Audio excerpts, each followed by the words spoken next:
Hello, everybody, and welcome to this edition of the Alliance Group podcast. We have John Alford from Five Rings Financial in San Diego, all the way from the West Coast to the best coast, the East Coast. Welcome, John. Hey, Samuel, thanks. It's great to finally get to be here with Alliance Group and in Stratton Studios. Yeah, it's fantastic to have you. So, John, we were really looking forward to getting you into the studio. You've obviously been with Five Rings for many years now, but in the military, serving the military for over 40 years now. With both my time in Navy ROTC, active duty, and now as a defense contractor, it has literally been almost 40 years. Thanks for reminding me. I feel old now. 40 years. But yeah, but we'll keep that almost in there as long as I can, like the last day of August. Crap, it's now been 40 years. Right, that's crazy, man. Well, first of all, thank you so much for your service. Yeah.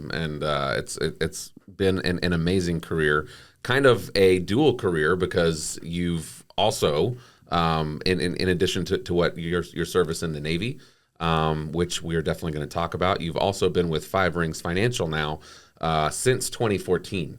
And you have a very specific niche that you serve. Why don't you tell us a little bit about what you do with your work with Five Rings Financial when it comes to servicemen and servicewomen and their retirement and protection plans? Okay, yeah. I mean, we're not, with Five Rings Financial, we're not exclusively a military and veterans focused company. So right. I still work with, other friends.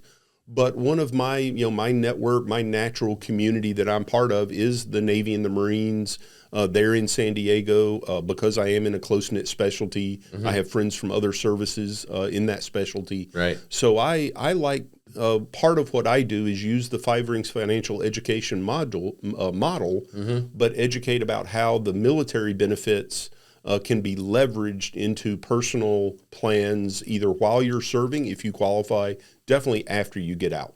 Right. And so how to use some of the advantages and benefits we have in the military, and then leverage that for financial security later in life. So you obviously can help anybody, but you do have that very specific knowledge when it comes to veterans who have questions about their retirement benefits or their VGLI or SGLI life insurance. You can absolutely help them with that. Let's actually take a step back, John, and I want to give people a little bit more background about what you've done in the Navy for 40 years. One of the coolest jobs that you can do in the military, a literal bomb technician, right out of Hurt Locker, EOD. Right? What does EOD stand for? Yeah. That stands for Explosive Ordnance Disposal. Oh, that's so cool. That is a little redundant. Most ordnance nowadays is explosive. We're not out there breaking arrows in half. Right. But, I make that joke, and it's kind of an old and tried and true one. But, yeah, I was part of the bomb squad. Now, I was qualified to be a bomb technician. My career, I got senior a little too fast when the war started. I still got to participate. Right. And support my community, but the young men and women, a little bit younger than me, they really did an awful lot, and so I try to give back a lot to them, help them out with transitioning both from a personal, professional, but also financial perspective. But yeah, I was part of my first 4 years in the Navy. I served on a ship. I enjoyed that. But then I transferred into the diving and EOD communities and served there for 18 years. Wow. And continue to work with them as a defense contractor. And 2 tours, including tours in Afghanistan and Iraq, correct? Yes, I got to go to Iraq while I was on active duty, served in the Counter-IED Task Force, and then went to Afghanistan actually as a contractor, but still helping the EOD and Counter-IED communities. That's incredible. So thank you once again for your service. It's been an amazing career. So we actually had a caller call in and ask this. So how does this cool bomb squad guy get involved in financial services? As I told the caller, I think it's just because I'm blessed. Right. Get to have these great careers that really mean a lot to me. Actually, a friend of mine I worked with in the explosive ordnance disposal community first introduced me to a different company. I kind of call it one of my practice companies that I was actually able to get started and get licensed part-time while I was in the military. And it was right before I decided to make the Navy a career, so it was good to explore this industry. Right. But let's just be honest, the time and the company wasn't right for me. I won't go any further into that. Just sometimes to be positive, it just right? needs to be a good fit, right? And it was, and then later I was introduced to a financial vehicle called fixed indexed annuities. Yep. But then also the timing wasn't right. That was right before I went to Iraq. It's kind of hard to help clients when you're in a war zone. Right. But fortunately, those products aren't risk. We'll probably talk about that. Let's not go too far down that right now, I guess. But then later, I was actually at a VFW post. And the young lady that was working there, she and her husband and I were talking about financial and investing type things as we cleaned up. I didn't even know she was in financial services. I wasn't planning on going back into them. I was working as a defense contractor. I mentioned saving my mom's retirement. Her husband said, that sounds like something Trudy does.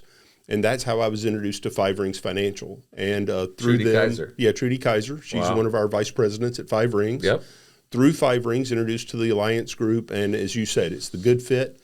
The values of these companies, the fact that like as an EOD tech, I am helping with safety and security, is a great fit for me. And you really do have a passion in preparing for this podcast. We were talking about several topics. One of the things that came up was you had a securities license before, so you had been able to get people into market type products where you could gain, you could also lose. You really didn't enjoy the experience of putting a client into something that might go down, right? Well, Samuel, let me mention it this way. I've said I'm a bomb tech and I like helping up other bomb techs. Right. Some of my clients also know how to build bombs, not only take bombs apart. I really didn't like losing their money. Right. I say that jokingly, but whether it's my mom, whether it's friends, whether it's fellow service members, the fact that in the security side of our business, we sometimes call that the risk license, because you're licensed to put people's money at risk.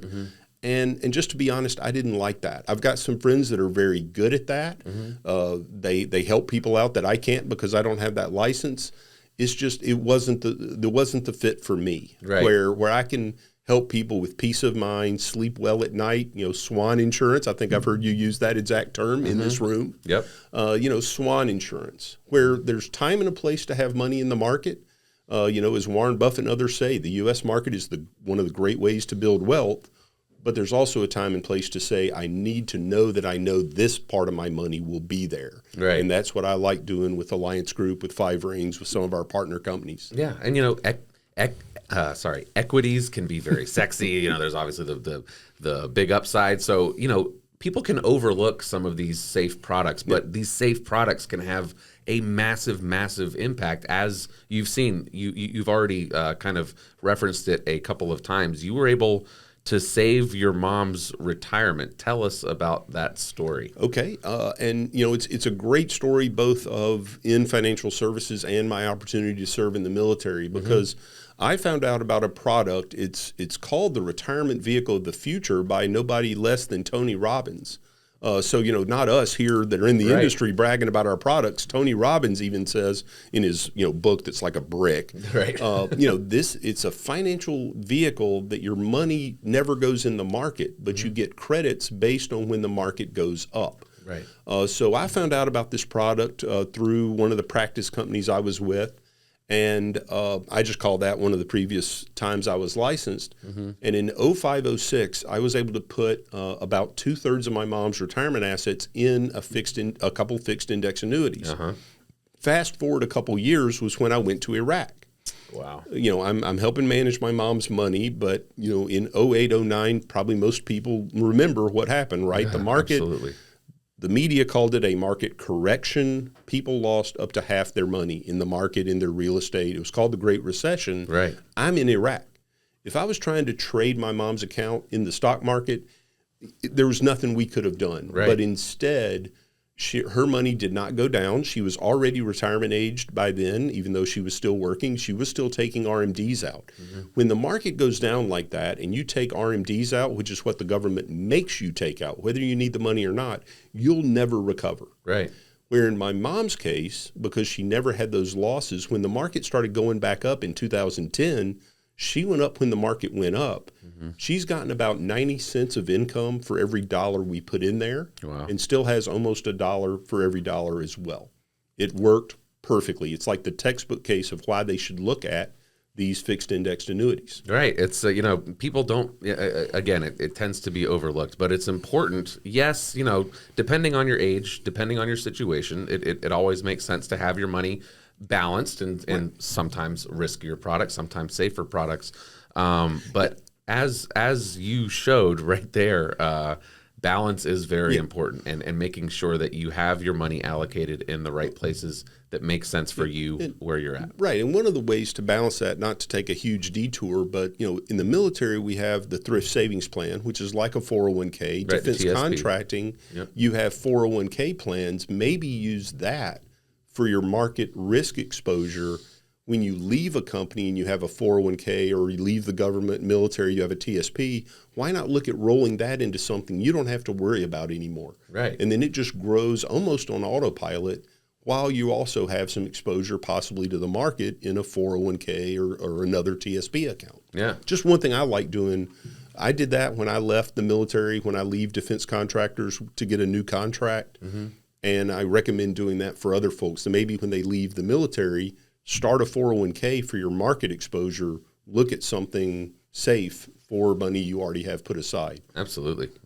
So it's not just fixed index annuities that you deal with. You deal in several different types of annuities. You also are passionate about life insurance and making sure that your clients are protected with the new type of life insurance, living benefits. Right. Exactly. Yep. Yeah. So it's something specific to veterans, and I know something that you wanted to make sure that you covered is something that you help them with is kind of understand what their protection benefits are. And that brings up the conversation of SGLI versus VGLI. Now, for those of us who might not know what those acronyms stand for, can you kind of tell us about SGLI and VGLI? No, we have to get into acronyms, right? You're talking to a career military man. Yep, absolutely. Just the 10,000-foot view is serviceman group life insurance is a benefit that all active duty personnel have. And you can have up to $500,000 of, it's called SGLI because it's serviceman group life insurance. So you have up to $500,000 of group life insurance benefit. It's very cost effective. The government subsidizes some of it. It's also just based on that you're a serviceman. This is during active duty. This is only active duty and in the reserves. Gotcha. And it's the same price no matter if you're an 18-year-old starting boot camp or you're, Admiral Franchetti, she's our Chief of Naval Operations. Just quick sidebar, she'll be the last CNO that's actually senior to me for date of rank. So we mentioned about how long I've been around. I'm like, it's one thing when like the starting quarterback of your favorite pro team is younger than you are. Yeah. When the Chief of Naval Operations is younger than you are, you start going, I've been around a while. But yeah, Admiral Franchetti at her age pays the same amount as the youngest sailor or soldier or Marine at boot camp. Or not quite yet soldier, sailor, Marine. They're boots. So SGLI comes when you are either active duty or in the reserves. You get that, and it's very cost effective. I think it's $30 a month, maybe something like that for $500,000 coverage, right? So we'd have a hard time. That's a no-brainer. Yeah, that's a no-brainer. And I think part of your job is, because service members come to you and say, I don't even know what this is. SGLI, like I think it's some life insurance. I don't know how much I'm paying. So yeah, how much should I have? I don't have any family. It's like, well, get it now and just forget about it. Right. Have 500,000 or whatever the max is your whole career. Part of your job is just reassuring them like that is a good thing. Keep that. Don't get rid of that. Hold on to that. Are you generally encouraging them to get the full $500,000? Definitely, Absolutely. Definitely, because you never. We all get busy, right? And obviously you and I, we're life insurance agents. We love it. Right. So we think about it. But most times, you're trucking along in the military, you're getting orders, you're getting promoted, more responsibility. You find that special someone, you get married, you have kids.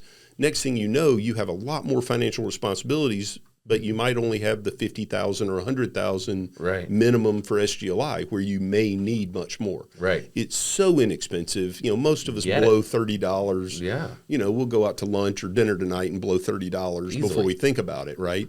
So I say just go ahead and get all of it. Keep it your whole career, because the other thing is When you get out, now we'll bridge over to VGLI. VGLI. So this is once you've left service. This transitions when you leave service from serviceman group life insurance to veterans group life insurance. Right. Well, the two great things about VGLI that I just say, those are great benefits. I do personal plans, but these are great benefits. Mm-hmm.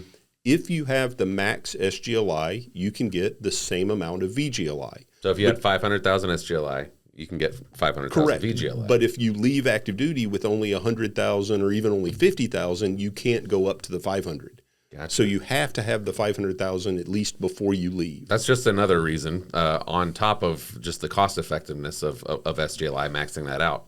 This adds another reason why we want to max it out, because you have more options when it comes to VGLI. And you don't have to think about it when you're worried about, okay, I'm getting out, where are we relocating to? I have to get, what's a resume? I mean, some of us that have been in the military since we were in high school, Navy ROTC or right to boot camp, whatever it is, it's like, how do I even write a resume? Right. Other people are like, resumes, I do them all the time, or curricula vitae, and we're like, what is that? Right. So you have your VGLI. The other great thing about VGLI is it's automatic. So if you have SGLI, you can have VGLI. Mm-hmm. So, like you and I, as personal life insurance, we have to do what's called qualify for our life insurance. Well, military folks that are retiring are generally older, in their late 30s or 40s. Mm-hmm.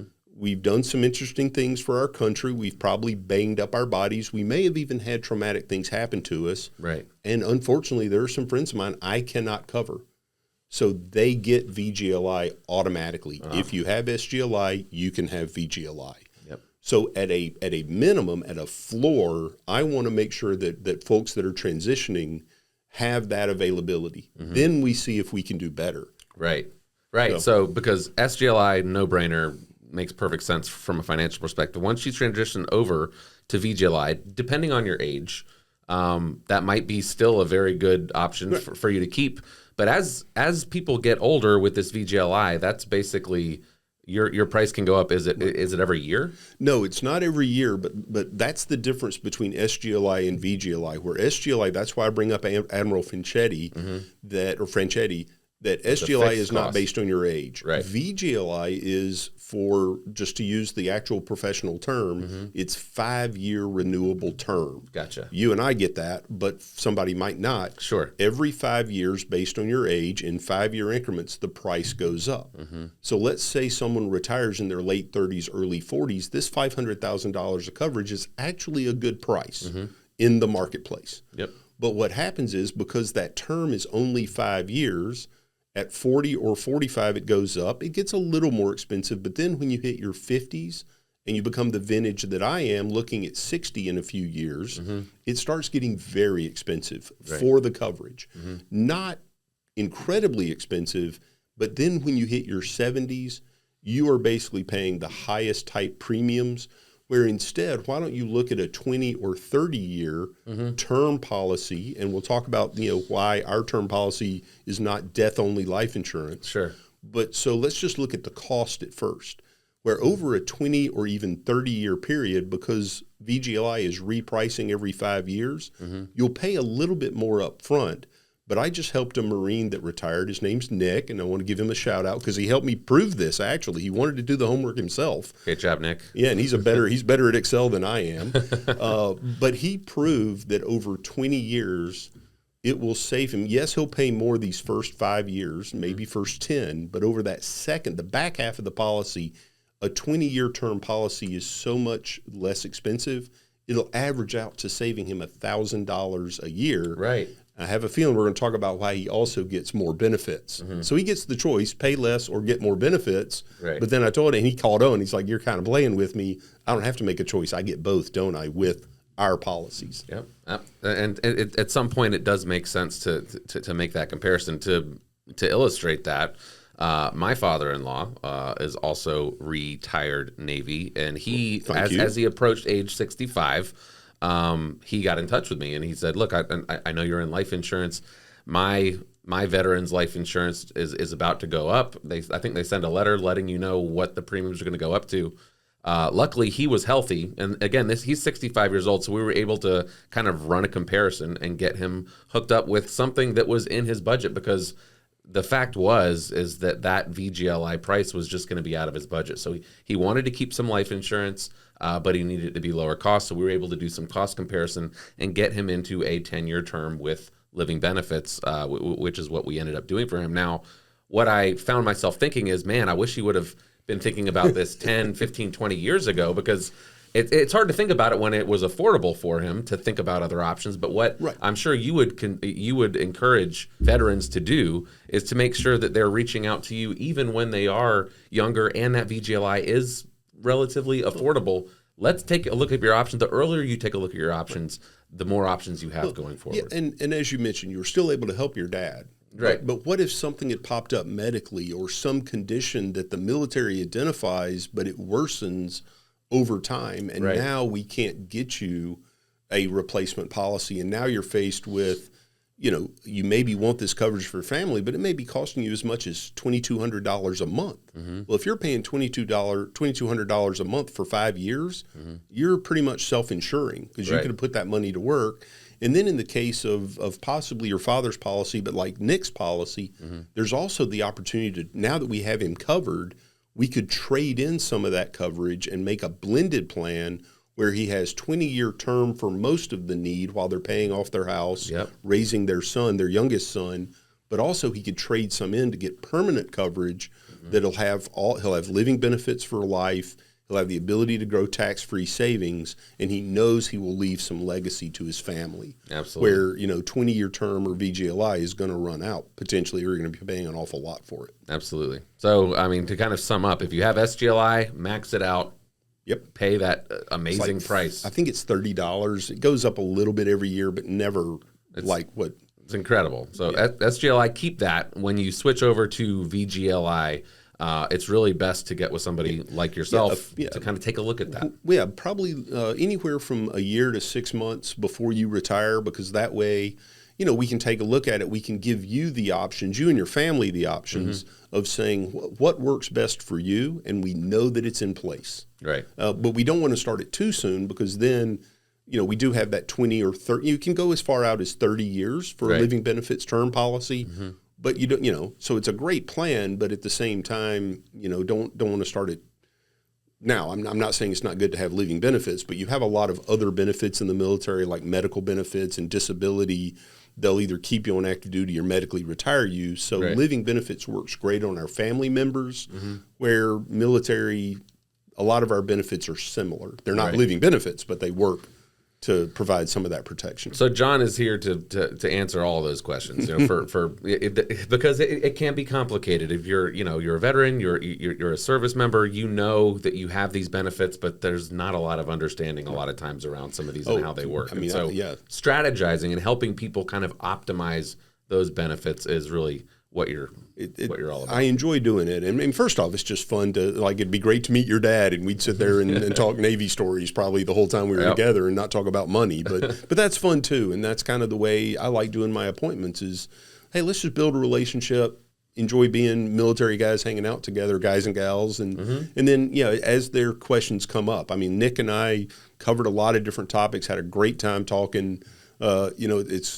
It's one of those good things. We have a natural affinity. We probably even know similar people or similar places, and then just say, hey, it is complicated. Which ones do you have questions about? And really that goes for both protection, like we were talking about life insurance, but also retirement. You have seen a lot in your 40 years almost in the biz. So talk about some of the changes that you've seen to the retirement system in your 40 years in the Navy. When I came in, we had the traditional retirement service. A lot of people know about that, whether you've ever served in the military or not. You do 20 years and you have a 50% pension on your base pay for the rest of your life. There was a slight detour for a few years called the redux years. The people that know they're in that know about it, but it only lasted a few years. And they knew that wasn't the right answer. But they also knew the military pension, the 50% at 20 years, had kind of outlived its usefulness. A lot of folks, younger service members, either officers or enlisted, were like, this is an all or nothing plan, and I don't know I'm going to stay. And now we have access to thrift savings plan, again, like a 401k, but my pension is all or nothing. My friends out in the private sector, many of them have a 401k match. I don't have that. So both as a long-term cost savings measure, but almost as a fairness issue as well, the military came up, and to compete with the private sector, they came up with what's called the blended retirement system. Many people, if they're listening to this that are military, know it just as BRS. Again, acronyms, right? We're the military. You guys got to have your acronyms. Got to have our acronyms. How BRS works is you come into the military, either officer or enlisted, and you can get up to a 4% match in the thrift savings plan if you contribute 5%. Okay. The trade-off is you get a slightly reduced pension if you do serve 20 years. So, but for the people who may not serve 20 years, they get that match and it's theirs to keep. There are a few more details than that, but that's how it basically works. So, the takeaway is for early junior service members, they have access to get a match in TSP like many people have in their 401k. I didn't have that access. Right. I just had regular TSP. I didn't even have TSP for a number of years. But so the new retirement system is called BRS. It basically, you still do get a pension. It's a slightly smaller one than I got, but you get that TSP match your entire time in the service if you contribute the 5% to get it. Gotcha. Anything from 1% up to 5%, you get a small match. So what is your advice to somebody, just overall broad advice for someone who doesn't check their TSP, doesn't really know what their benefits are? Can you give them some kind of general advice for what you're basically telling everyone to do at least to start? It's dangerous because our finances are individual. Even if you're in the military and there's a pay table, how much everybody's getting paid. It's not like the private sector where you might be making much less or much more than one of your coworkers. We all know. Right. But the general rules are any place that you're getting a match, if you can afford to, obviously don't go behind on your bills. Don't have credit card debt because credit cards, if you're paying 12, 18, 24%, 4% match at work doesn't do you any good. You're losing. But if you can, if at all possible, contribute up to the match. That's free money. That is free money. It's on the table. I mean, Samuel, if you came in tomorrow morning and Lee was standing at the door going, "Hey, Samuel, you'd like a 4% pay raise?" Absolutely, please. Yeah, thank you, sir. That's what the military is doing if you're part of BRS. You're not losing any of your pay. You're contributing it to your future self, and you're getting a 4% pay raise. Right. Do that. TSP, for those who aren't familiar with it, Thrift Savings Plan is probably the lowest cost 401k-like vehicle out there. Like as a defense contractor, the 401k I have access to, way higher in fees. Also way too complicated. TSP has some basic options. They're all good. That's not the purpose of the podcast. But contribute that 5% to get that 4% match. The other thing I'd say is in the military, you normally get a pay raise every 2 years just for getting older, whether you got promoted or not. When you get that pay raise, make sure you're still paying 5%. If you're not to 5% yet, before that money hits your checking account, we're all going to spend all the money we make, right? Yeah. So before that happens, that's what a client of mine did. Maybe we'll talk about, I'll tell her story in a second, but let me go through the rules. Keep upping your contribution until you hit that 5%. You also get promotions, and those promotions, and we call those old fogey raises, those every 2-year pay raises. Walk it up until you're contributing that 5%. Let it just happen, and then I'll tell you what happened for Yvette in just a minute. Yeah. But then, after you hit that 5%, look at vehicles outside of TSP that are both tax advantaged, because you're probably paying the lowest income tax. Oh, and use Roth TSP. Again, because you're tax advantaged while you're military. A lot of our money comes to us as allowances, and so you're not paying as high an income tax rate as you do after you retire. Ask me how I know. I live in California, and even my retirement pay is taxed. So look at those tax-advantaged vehicles, whether it's Roth TSP. Also look at beginning then to find things like indexed accounts, indexed annuities, tax-free indexed annuities that protect you from market risk. TSP exposes you to market risk like we've already talked about. Sure. Start contributing to something that then you're balanced. You have a safe money bucket that will go up when the market goes up, earn a good rate of return, and then you have your risk bucket over in TSP. What is the difference between, can we explain for our viewers and our listeners, the difference between a Roth TSP and a traditional TSP? Okay, yes. Roth TSP is like a Roth 401k or a Roth IRA. It was named after Senator Roth. We joke, it was Roth IRA. What's his name? People say IRA. No, it's Roth. Right. But Senator Roth proposed that you could pay your taxes on the money up front, but put it into a retirement account like the traditional retirement accounts, IRAs, 401ks. But the reason the Roth is special is you pay taxes on it once, it goes in, it grows, but the money comes out tax-free. Right. So it's the great analogy we use in our Money 101 seminars and when we're with clients is, would you rather pay the sales tax on a bucket of seed or pay tax on every truckload of seed of corn leaving your farm? Harvest, right. Well, it's a no-brainer, right? If I can only pay on one bucket. Pay tax on the tiny seed. Exactly, instead of the truckloads. The big harvest. And we have access to that with Roth TSP. That was a change that happened right around the time I retired. Oh, wow. That's why I recommend. Now, the match money goes into the regular TSP. That's a fairly long, involved discussion. Right. But so you'll have a blend there as well. Yeah, but you want to max out that blend in the direction of the Roth. Yes. As much as you can, and you will end up with a blend. Even as an officer, my effective tax rate most of the time I was in the Navy was below 10%. Yep. I would love to get back to that. That's what you want to be. That's where you want to be. There are plenty of service members who don't pay income tax at all, even though their base pay is taxed. Yeah. It's just they're making so little, they get allowances. They live in high cost areas, so they might have a big mortgage. They have families. Right. There are a lot of service members that they're going to pay much more in taxes later in their lives. So why not max the Roth TSP, then look at other after tax but never taxed again vehicles. Absolutely. And John can definitely help you do that. Strategize around tax treatment when it comes to retirement, which is so important and something that's so often overlooked. You referenced a story about your client. Let's go ahead and jump into that. This client called me up. She was referred by some other friends who are still active duty Navy, and she was about to retire. And she started contributing to the Thrift Savings Plan, or TSP, earlier in her career. She did put it on autopilot, never really checked on it. She did discipline herself that when she got those pay raises and promotions, she upped her allocation out of her paycheck to her TSP. She literally did not know how to log into her account while we're talking.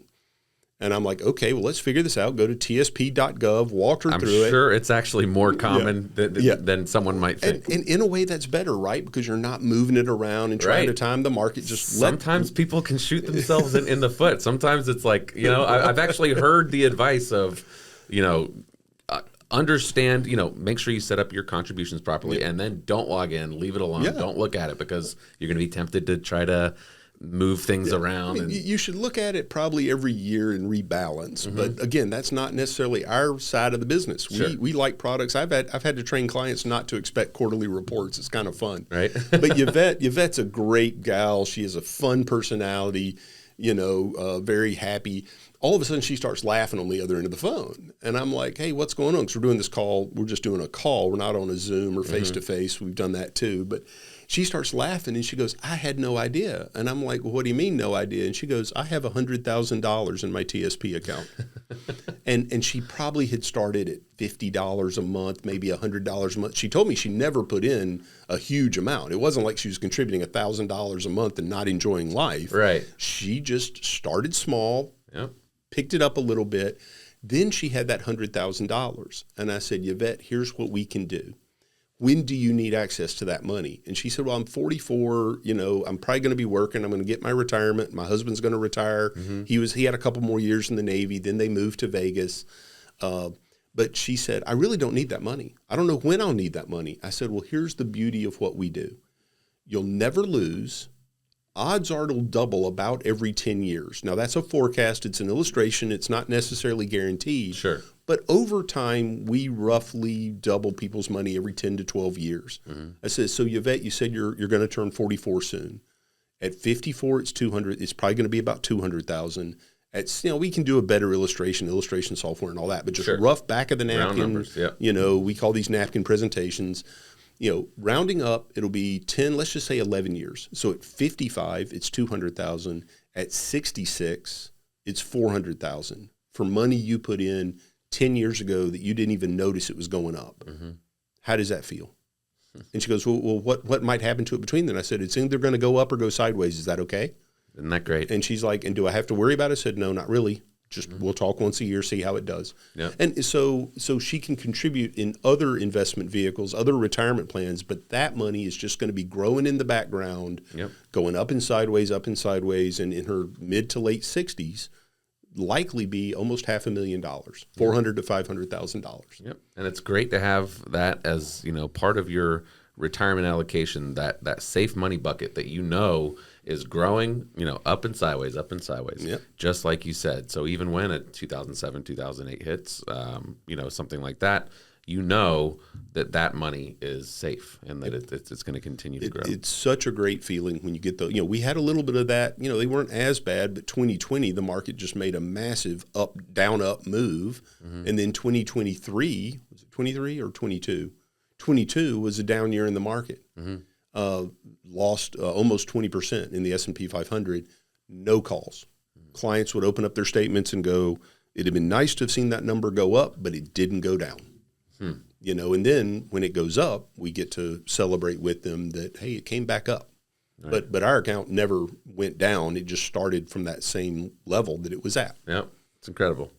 So, John, I know we've been talking a lot about servicemen and servicewomen and obviously how you can help them. But as we said before, you can help everybody. What is the number one misconception that you see people that are coming to you have about finances in general, whether it's protection or retirement sort of thing? If you don't mind, I'll say it's my misperception. And it's why when I found out what we can do with Five Rings Financial, with our partners through the Alliance Group, the two big things to me, one of them goes all the way back to when I was 24 years old. I joked with some of your team about this, because some of the younger guys are like, Paperboy, what's that? Yeah. I had thrown probably 1 million newspapers out car windows, and I'd read the business page maybe twice, when we're doing some school activity, tracking stocks to learn fractions or something. Yeah. Not investing, not savings. And I was invited by a buddy that he sat down with a financial planner from a company that focuses on the military. To not name names, it was during my first command in the Navy. Good company at the time, but I sat down with this financial planner, and he tried to sell me permanent life insurance, did not educate me on the tax-favored treatment of permanent life insurance. Like a lot of people in those days, first off, I didn't need much life insurance. Those days, I was single, no 18. kids. SGLI was $250,000. My mom was the beneficiary. She's like, I don't want that because that means something's happened to you. So I didn't take it because he sold me. Mm-hmm. Where with Five Rings, I get to educate people. Right. And when you find a product, one of our mentors, I think he sat in this exact seat, is Success Leaves Clues, right? Mm-hmm. And when you find out there's a financial vehicle out there that the upper class, the wealthy own in like 80 percentile or 90 percentile, middle income and low income people own it in the inverse of that, 10%, 20%. I wish I had been educated on the power of growing money in permanent life insurance as a tax-favored strategy, because that was almost 35 years ago. We do an illustration of what $5 a day over 40 years can mean. Mm-hmm. I'd have an extra $500,000 to my name with money that I've long spent on whatever, right? Yep. So that's one misperception, that buy term and invest the rest.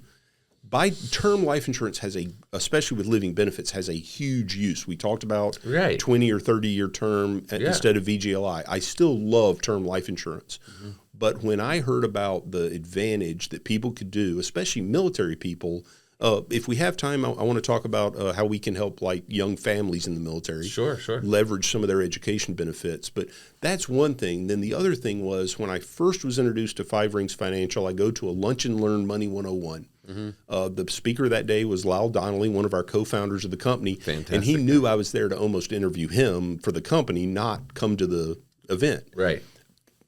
I was probably just a little arrogant. I won't ever deny that. How much arrogant might be fighting words, but I'm a military guy and a bomb tech. But, right. Long story short, Lyle brings up living benefits, sees my jaw drop to the floor. I pick it back up. He's looking right at me going, "You didn't know about those, did you?" Mm-hmm. And most people don't. They think life insurance is death insurance. And I think you already called it the new style smartphone of life insurance. Yep.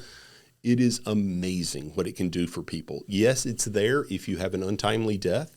That has happened to a friend of mine. But conversely, I have way more friends that have had heart attacks, strokes, cancer, been able to turn on their living benefits, yep. focus on getting well, not focused on medical bills bankrupting them. Yep. So those two things are my passions to educate people on. Mm-hmm. And then, of course, protecting the money they already have, either from a TSP or a 401k or just, cash. Yeah, I just played golf yesterday with my friend Bobby, and I tell the story all the time.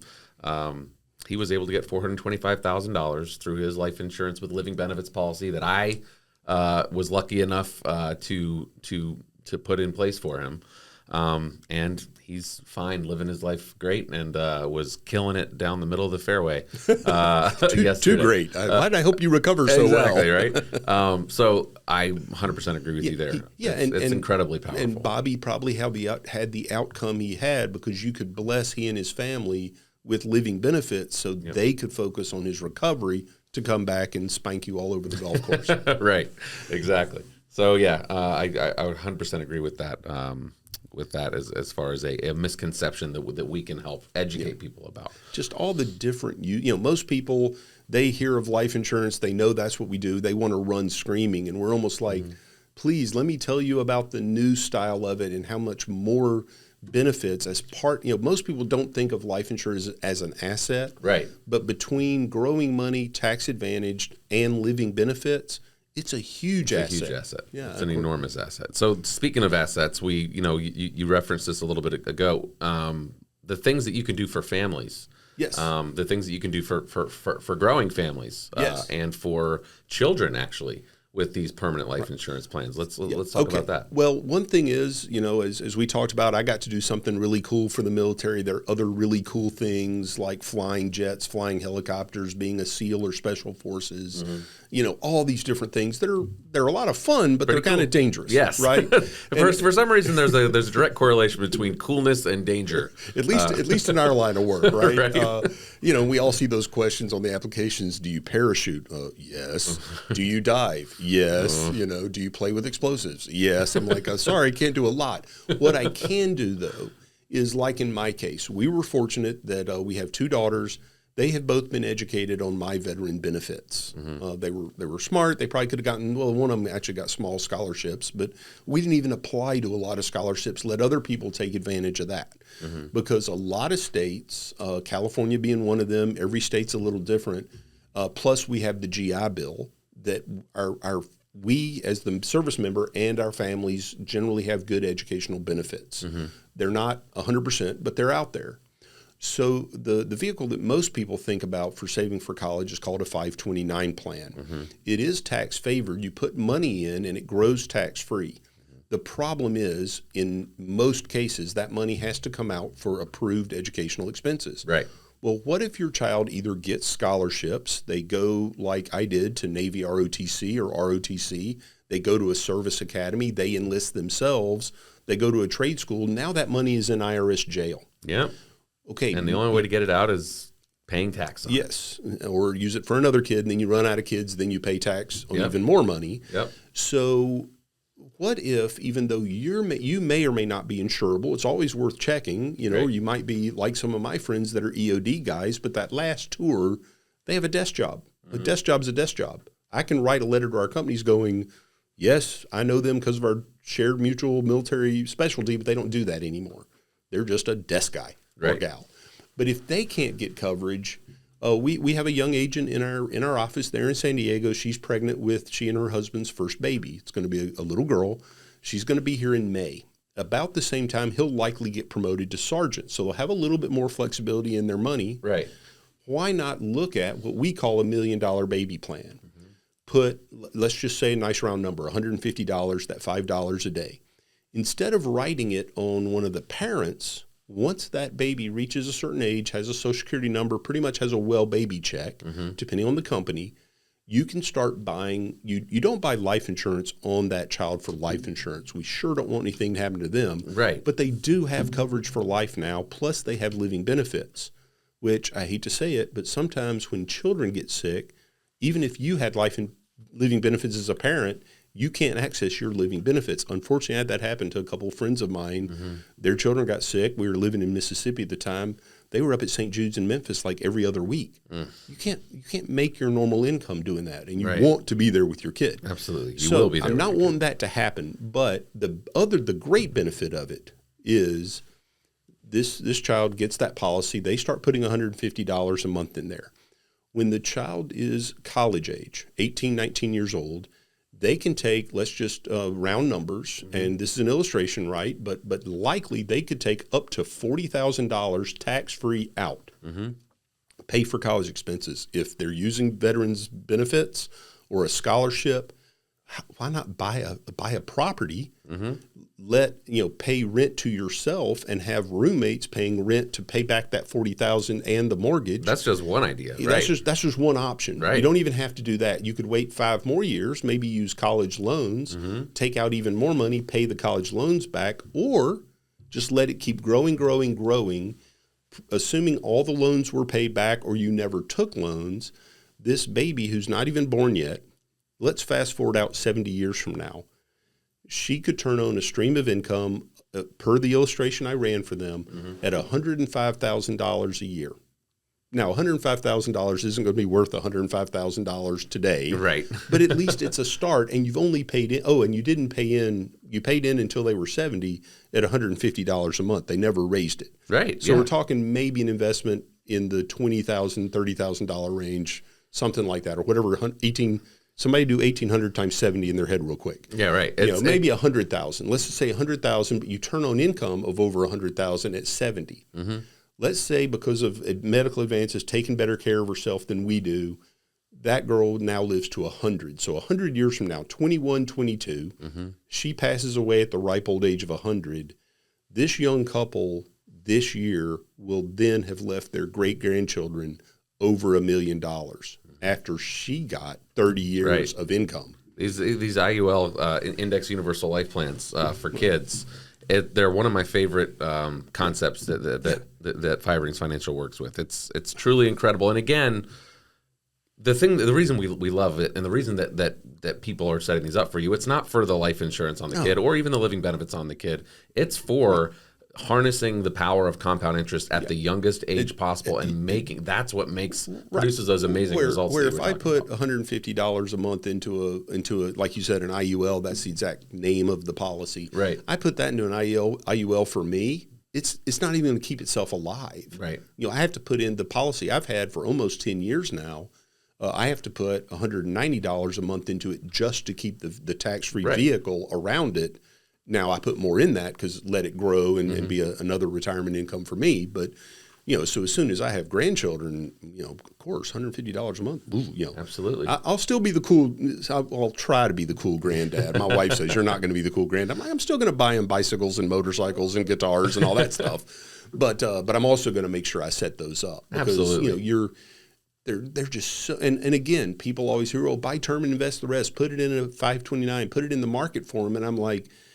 Over time, the market does pretty well, but the timing issue of that 2008, 2009 Great Recession happening all over again, what if it's the year you need that money for your kid to go to school? And now you pull that money out at half of what it was worth. Hey, congratulations, you only get to go to school for 2 years instead of 4. I have them. I have those plans set up for both of my boys, Rowan and Crosby, who are 9 and 6 now. Awesome. Set them up as soon as I could. 10 days old, I think they were, and it's awesome because the reason I'm doing it again, you're checking that box for getting something started for them. A lot of parents, new parents especially. They just know they have this urge, like, I want to start saving early because they might know about the power of compound interest over time and how insanely powerful it is to start so early and give your kids all that runway for compound interest to do its magic. But it's beautiful knowing that not only is this $150 a month going toward savings for them, which in my head, it's all about saving, right? But I'm also, while I'm doing that saving thing, I'm also checking the box for permanent life insurance, which is always a good idea to have on anybody, and living benefits in case, God forbid, something happens. I've kind of checked those boxes. Again, not why I did it, right? But those boxes are checked. It's we sometimes call it the triple threat product. Yep. For that point right there, and we didn't even touch that. I'm glad you went there with Rowan's account and your other son's account, because I was thinking Rowan, because at 9 you're probably starting to see, wow, this number's getting kind of nice. It is. I was just checking it yesterday, actually. But Bernie and Crosby. When you can have, there is a time and a place to have a huge whopping living benefits term policy, but that's all that is. But when you add in the tax favored savings, and you add in that it's good, I think now until 120, isn't that, that's amazing to me that, our industry had to change. We used to only go up to 100. People are taking better care of themselves. And I guess the doctors have practiced medicine enough to get good at it that we have to say more than 2 people are going to be over 100. One might live to 120. But just imagine, your son 6 years ago, 9 years ago, this little girl that's going to be born in May, the power of compound interest for 120 years. And I'm sure you've looked at it, but for those who haven't, have one of us show you that if you never touch that money, yes, it's great to have income, have tax-free loans, the infinite banking concept. Jack Waldron sat right here and did a great video on that. So I won't even try to get close. But if you use it for that, but keep the money in there, the numbers are staggering.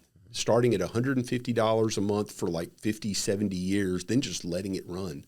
And you're creating all those triple threat benefits for your kids, and then you and your wife are leaving a legacy to your great-grandchildren, maybe even your great-great-grandchildren. So, generational, truly creating generational wealth, which is what it's all about. That's one of the reasons the wealthy own these type products in huge numbers, because they're moving.